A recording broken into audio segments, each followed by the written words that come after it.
Hello everyone, hope you all are fine. आज हम start करेंगे पार्टनरशिप अकाउंट्स, जिसमें हम ये सीखेंगे कि पार्टनरशिप के अकाउंट्स को कैसे प्रिपेयर किया जाता है। बट उससे पहले हमें ये जानना ज़रूरी है कि पार्टनरशिप होता क्या है। तो आज का हमारा टॉपिक रहेगा पार्टनरशिप, जिसमें हम डिस्कस करेंगे meaning of partnership, definition of partnership and characteristics of partnership। Okay, start करते हैं। अगर हम बात करें फॉर्म्स ऑफ बिजनेस ऑर्गेनाइजेशन कि बिजनेस कैसे कैसे ओपन हो सकते हैं, कैसे रन हो सकते हैं, तो उसमें मेनली हमारे पास 3 फॉर्म्स होते हैं। फर्स्ट होता है उसमें sole proprietorship, second partnership and third one is company. Okay, so one by one हम इसको डिस्कस करते हैं। First form of business organization is sole proprietorship. Sole का मीनिंग क्या होता है? सिंगल। ओके, जहाँ पे मतलब क्या है? सिंगल पर्सन है। तो सोल प्रोप्राइटरशिप में क्या होता है? जब एक सिंगल पर्सन बिजनेस को एस्टैब्लिश करता है, मतलब बिजनेस को ओपन करता है, उसमें कैपिटल लगाता है, यानी उसमें पैसा इन्वेस्ट करता है, बिजनेस को मैनेज करता है, बिजनेस को रन करता है, जो बिजनेस का रिस्क है उसको बेयर करता है, और जो उस बिजनेस से प्रॉफिट और लॉस होता है वो भी उसी पर्सन का होता है। तो मतलब यहाँ पे कितने पर्सन होते हैं? एक पर्सन, एक ही पर्सन है, वही बिजनेस को ओपन करता है, वही बिजनेस को चलाता है, और उस बिजनेस से जो प्रॉफिट और लॉस होता है वो भी उसी का होता है, और जो रिस्क है बिजनेस का वो भी किसका है? एक ही पर्सन का। तो सोल प्रोप्राइटरशिप क्या है? Enterprise owned and run by one person. जब एंटरप्राइज में का ओनर भी एक है और उस बिजनेस को रन भी कौन करता है? वो एक पर्सन करता है। ओके, और उस एक पर्सन को हम बोलते हैं सोल ट्रेडर और सोल प्रोप्राइटर। ओके, क्लियर है? तो सोल प्रोप्राइटरशिप में क्या होता है? एक पर्सन होता है और वही बिजनेस को ओपन करता है और वही बिजनेस को मैनेज करता है। बट अब देखो, एक पर्सन कितना वर्क कर लेगा? अब ज़रूरी नहीं ना कि एक पर्सन के पास इतना कैपिटल हो, यानी पैसा हो, और अगर पैसा है तो ज़रूरी नहीं कि स्किल्स हो। तो इसलिए इसके लिमिटेशन की वजह से हमारे पास next form of business organization आती है, that is partnership. Okay, partnership में क्या होता है? अब यहाँ पे एक पर्सन नहीं है, जब 2 या 2 से ज़्यादा पर्सन्स मिलकर बिजनेस को ओपन करते हैं, उसमें कैपिटल इन्वेस्ट करते हैं, यानी पैसा लगाते हैं, उसको मैनेज करते हैं, जो बिजनेस का रिस्क होता है उसको डिवाइड करते हैं। ठीक है, अब रिस्क एक का नहीं है, अब रिस्क यहाँ पे क्या है? 2 या 2 से ज़्यादा पर्सन्स का है, और जो उस बिजनेस से प्रॉफिट या लॉस होता है उसे आपस में डिवाइड करते हैं। ठीक है, सोल ट्रेडर में तो क्या था? उसी का होता था प्रॉफिट और लॉस, बट यहाँ पे क्या है? जो प्रॉफिट और लॉस है वो भी डिवाइड हो गया, रिस्क भी डिवाइड हो गया। अब इसमें क्या एडवांटेज है कि हो सकता है अब हर एक पर्सन के पास सारी स्किल्स तो नहीं होती। अब यहाँ पे 2 पर्सन की स्किल्स क्या हो गई हैं? मिक्स हो गई हैं, मतलब स्किल्स भी क्या हो गई हमारे पास? ज़्यादा। 2 पर्सन है तो कैपिटल भी क्या होगी? ज़्यादा। ओके, सो पार्टनरशिप क्या है? Partnership is an association of 2 or more persons who have agreed to run the business. Partnership क्या है? जब 2 या 2 से ज़्यादा पर्सन मिलकर एक बिजनेस को चलाने के लिए एग्री होते हैं, राज़ी होते हैं, और जो उस बिजनेस से प्रॉफिट और लॉस होता है उसको शेयर करने के लिए भी राज़ी होते हैं, and to share the profit और loss arising from the business. Okay, clear है? तो पार्टनरशिप क्या है? एसोसिएशन है 2 और मोर पर्सन्स की जो एग्री करते हैं बिजनेस को रन करने के लिए और उसका प्रॉफिट और लॉस को शेयर करने के लिए। क्लियर है? अब देखो, जब दो पर्सन्स मिल जाते हैं और एक बिजनेस को फॉर्म करने की सोचते हैं तो उसे हम क्या बोलते हैं? पार्टनरशिप। ठीक है, तो मिलकर एक बिजनेस को चलाना चाहते हैं, उसको हमने क्या बोला? पार्टनरशिप। और उन पर्सन्स को हम क्या बोलते हैं? लाइक सोल प्रोप्राइटरशिप में हमने बात की, उस पर्सन को हम क्या बोलते हैं? सोल ट्रेडर और सोल प्रोप्राइटर। तो यहाँ पे जो पर्सन्स होते हैं उसे हम बोलते हैं पार्टनर। ओके, और ये जो बिजनेस को ओपन करते हैं, मतलब अब वो किस लिए इकट्ठा हुए हैं? एक बिजनेस को ओपन करने के लिए। तो वो जिस बिजनेस को ओपन करते हैं उसे हम बोलते हैं पार्टनरशिप फर्म। क्लियर है? Next is what is the definition of partnership? Partnership क्या है? सो बच्चे, according to section 4 of Indian partnership act 1932, Indian partnership act 1932 क्या कहता है? सेक्शन 4 में ये मेंशन्ड है, पार्टनरशिप क्या है? Partnership is the relation between person. Partnership एक रिलेशन है पर्सन्स के बीच में who have agreed to share the profit of the business carried on by all or any of them acting for all। देखो, partnership क्या है? Relation है between persons के बीच का रिलेशन है जो एग्री, मतलब जो सहमत हैं प्रॉफिट्स को शेयर करने के लिए बिजनेस की। और business carried on by all, मतलब बिजनेस जो है हो सकता है सारे मिलकर, अब सपोज 5 पार्टनर्स हैं, पांचों मिलकर बिजनेस को चलाते हैं, या फिर any of them acting for all, या फिर सपोज फॉर एग्जांपल 5 पार्टनर हैं बट काम 2 पार्टनर करते हैं, बट अब जो 2 पार्टनर काम कर रहे हैं वो बाकियों को रिप्रेजेंट कर रहे हैं, वो उन बाकियों के बिहाफ पे काम कर रहे हैं। ठीक है, तो क्या हो सकता है? Business carried on by all, या तो सारे इकट्ठे मिलकर काम कर रहे हो, या फिर उनमें से 1 या 2 या जो भी है वो कर रहे हो, बट एक्टिंग फॉर ऑल। मतलब ज़रूरी नहीं है पार्टनर में कि सारे ही बिजनेस को रन करें, जो भी उनके बीच में एग्रीड होगा, जैसे भी वो सहमत होंगे वो हो सकता है। Okay, so partnership is the relation between person who have agreed, जो सहमत है शेयर करने के लिए प्रॉफिट्स को। Business carried on by all, हो सकता है सभी मिलकर बिजनेस को चलाएं, या any of them acting for all. Okay, या फिर उनमें से कोई भी पर्सन जो है वो बिजनेस को चला सकता है बट वो बाकियों को रिप्रेजेंट कर रहा है। ओके,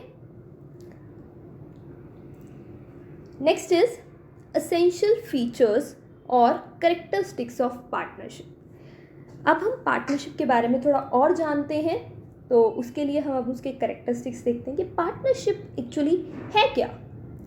तो फर्स्ट हमारे पास है 2 और मोर पर्सन। अब देखो, एक फर्स्ट नेसेसिटी है पार्टनरशिप की कि वहाँ पर मिनिममली 2 पर्सन्स होने ही चाहिए।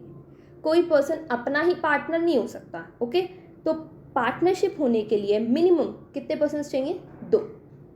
सो there must be at least 2 persons to form a partnership. At least 2 persons होने चाहिए पार्टनरशिप को फॉर्म करने के लिए। Okay, next is maximum number of partners. अब मैक्सिमम कितने हो सकते हैं? ज़्यादा से ज़्यादा कितने पार्टनर्स हो सकते हैं पार्टनरशिप में? तो अगर हम मैक्सिमम नंबर्स की बात करें तो पार्टनरशिप एक्ट में कुछ भी मेंशन नहीं है, मतलब कोई भी लिमिट नहीं सेट की गई पार्टनर्स की। बट कंपनीज एक्ट 2013 में कुछ मेंशन है इससे रिलेटेड। वो क्या है समझते हैं। कंपनीज एक्ट 2013 ये कहता है, ये पावर देता है सेंट्रल गवर्नमेंट को कि सेंट्रल गवर्नमेंट ये प्रिस्क्राइब करेगी, ये बताएगी कि मैक्सिमम नंबर ऑफ पार्टनर्स कितने हो। बट वो ये कहते हैं कि जो वो प्रिस्क्राइब करेगी वो 100 से ज़्यादा नहीं कर सकती। क्लियर है? तो कंपनीज एक्ट क्या कहती है? कंपनीज एक्ट 2013 पावर देती है सेंट्रल गवर्नमेंट को, empowers the central government to prescribe, कि वो बताए कि maximum number of partners in a firm, वो बताएगी कि कितने मैक्सिमम नंबर होने चाहिए। But the number of partners so prescribed, मतलब वो जितने भी बताएगी can not be more than 100, but वो 100 से ऊपर उसकी लिमिट लगा देगी कि 100 से ऊपर वो प्रिस्क्राइब नहीं कर सकती।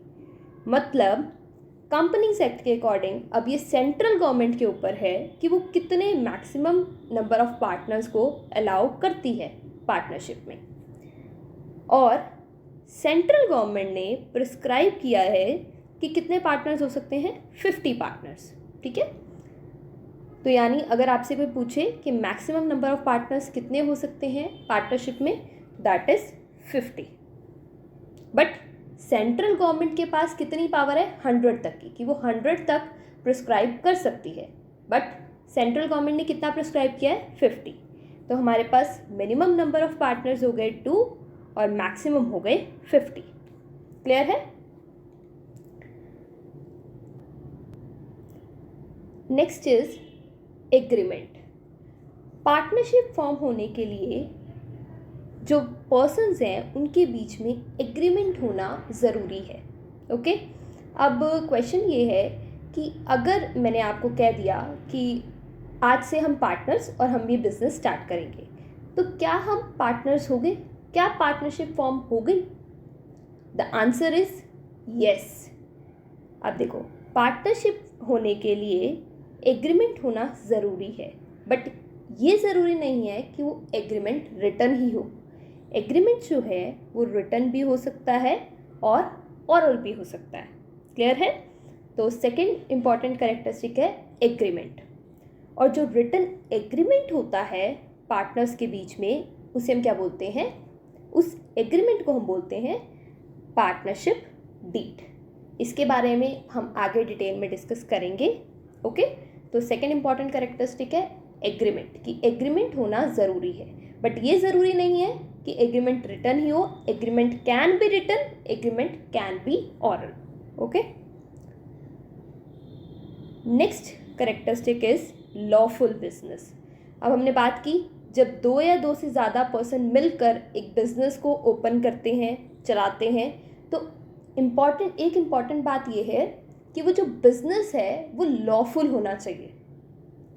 ये ना हो कोई इलीगल एक्टिविटी में इन्वॉल्व नहीं होना चाहिए। ठीक है, तो नेक्स्ट इंपॉर्टेंट कैरेक्टरिस्टिक है a partnership is established for a lawful business. जो बिजनेस के लिए वो एस्टैब्लिश हुआ वो लॉफुल होना चाहिए, कोई इलीगल एक्टिविटी में इन्वॉल्व नहीं होना चाहिए। Next is profit sharing. जैसे हमने बात की थी कि पार्टनरशिप में क्या होता है कि जो पार्टनर्स हैं वो प्रॉफिट्स और लॉसेस को शेयर करते हैं आपस में। तो नेक्स्ट है कि प्रॉफिट शेयरिंग होनी चाहिए। जो एग्रीमेंट हुआ है उनके बीच में, उसमें क्या होना चाहिए, पार्टनर्स जो हैं वो आपस में प्रॉफिट और लॉसेस को शेयर करें। क्लियर है? बट यहाँ पे क्या लिखा है, it is not essential that all the partners must share losses. सब जो भी पार्टनर्स हैं ये ज़रूरी है कि वो प्रॉफिट्स आपस में शेयर करें, बट ये ज़रूरी नहीं है कि वो लॉसेस भी शेयर करें, बिकॉज इसकी एक एक्सेप्शन होती है कि माइनर जो है वो पार्टनरशिप में पार्टनर तो हो सकता है। माइनर मतलब जो 18 साल से कम है, बट वो सिर्फ जो पार्टनर है वो प्रॉफिट्स में होता है, उसको सिर्फ प्रॉफिट दिया जाता है, लॉसेस में उसको कंट्रीब्यूट नहीं किया जाता। मतलब लॉसेस में उसका कंट्रीब्यूशन हम नहीं लेते। इसलिए ये बात कही गई है कि it is not essential that all the partners must share losses. Okay, next important characteristic is business can be carried on by all or any of them acting for all. Business जो है ये हो सकता है कि सारे मिलकर चलाएं, यानी सपोज 10 पार्टनर को 10 के 10 वर्क करते हैं, या फिर ये हो सकता है 10 में से 2 वर्क करते हैं, बट जो 2 वर्क कर रहे हैं वो सबको रिप्रेजेंट कर रहे हैं। ठीक है, any of them acting for all, मतलब वो सबको रिप्रेजेंट कर रहे हैं, वो सबके लिए एक्ट कर रहे हैं। ओके, तो ज़रूरी नहीं कि सभी वर्क करें। तो business of partnership can be carried on by all partners, हो सकता है सब करें, और बाय एनी ऑफ देम, और एक important acting for all partners, but वो रिप्रेजेंट किसको कर रहे हैं, सबको, सबके बिहाफ पे वर्क कर रहे हैं।